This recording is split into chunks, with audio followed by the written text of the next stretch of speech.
আসসালামু আলাইকুম। আমার এই সার বাচ্চাটির অ্যালার্জির সমস্যা দেখা দিয়েছিল হঠাৎ। তো আমি অ্যালার্জির সমস্যা দেখা দেওয়ার সাথে, সাথে আমি এটিকে অ্যালার্জির ইনজেকশন করিয়েছিলাম। তো সে ভিডিও আপনাদের সাথে শেয়ার করতে পারিনি ব্যস্ততার কারণে। কিন্তু আমি ইনজেকশন করার ২ থেকে ৩ দিন পরেই আমি দেখতেছি শরীরের কিছু অংশে এইভাবে আপনার চামড়া উঠে যাচ্ছে শুকিয়ে, শুকিয়ে কিছু অংশে। বিশেষ করে সবথেকে বেশি এই অংশটাই হচ্ছে। এমনকি ঘাড়েও হচ্ছে। ঘাড়ে চামড়া উঠে না এভাবে, কিন্তু ঘাড়ের অল্প, অল্প পাতলা, পাতলা উঠে যাচ্ছে এবং শরীরের বিভিন্ন জায়গা থেকে এভাবে চামড়া উঠতেছে।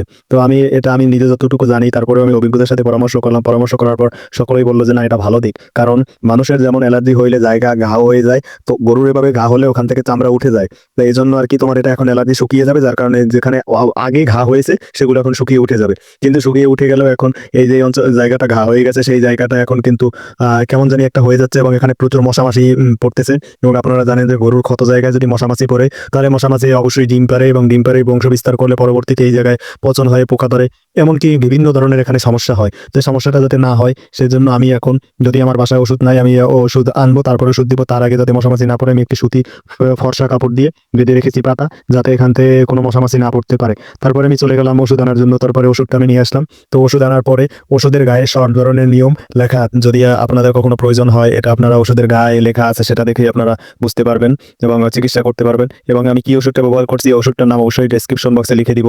আপনারা চাইলে এখান থেকে ওষুধটার নামটা জেনে নিতে পারেন। অর্ধেক ওষুধ হালকা গরম পানি দিয়ে গলিয়ে নিয়েছি। গলিয়ে নিয়ে তারপরে ক্ষত স্থানগুলো সুতি একটি কাপড় দিয়ে সুন্দরভাবে ধুয়ে নিচ্ছি। কারণ যাতে এখানে আপনার যে ইগুলো আছে, পয়জনগুলো আছে, যাতে সেগুলো সুন্দরভাবে পরিষ্কার হয়ে যায়।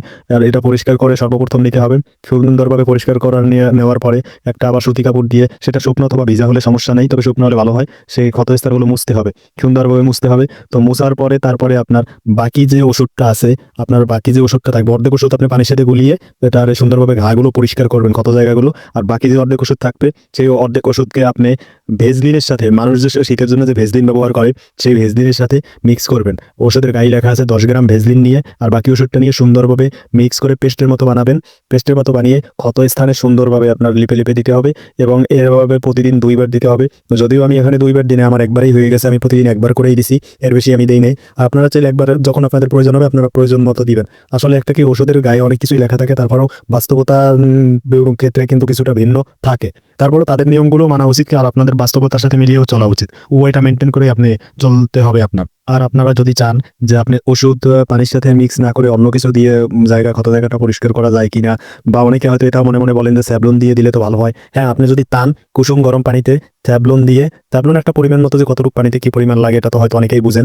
তারপরে এটা সুন্দর মতো পানিতে মিক্স করে স্যাভলন দিয়ে চাইলেও ধুয়ে নিতে পারেন, এবং এই ওষুধ দিয়ে চাইলেও ধুয়ে নিতে পারেন, কোনো সমস্যা নাই। কিন্তু ওষুধটা ভেজলিনের সাথে মিক্স করে পেস্ট বানিয়ে তারপরে পরবর্তীতে লাগিয়ে দিতে হবে। প্রথমে আপনি যদি স্যাভলন দিয়ে ধুতে চান ধুতে পারেন, তাতে কোনো সমস্যা নাই, কিন্তু পরবর্তীতে আপনার এই ওষুধটা পেস্ট বানিয়ে লাগিয়ে দিতে হবে।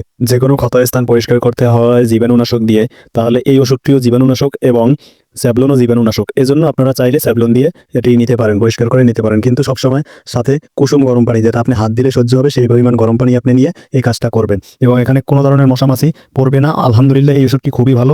আমি একবার লাগিয়েছি, একবার লাগানোর পরে প্রায় 1 দিন থাকে। দিনে হয়তো 2 বার লাগানো লাগে না, 1 দিন লাগালেই যথেষ্ট। কিন্তু এটা লাগালে কোনো ধরনের কোনো মশামাছি পড়ে না। এটা আমি ভালো ফলাফল পেয়েছি। এখন সবাই ভালো ফল পায় কিনা বা পাবে কিনা সেটা তো আর বলা যায় না, কিন্তু আলহামদুলিল্লাহ আমি ভালো ভালো ফলাফল পেয়েছি। তো সকলে দোয়া করবেন। তো সকলে ভালো থাকবেন। আসসালামু আলাইকুম।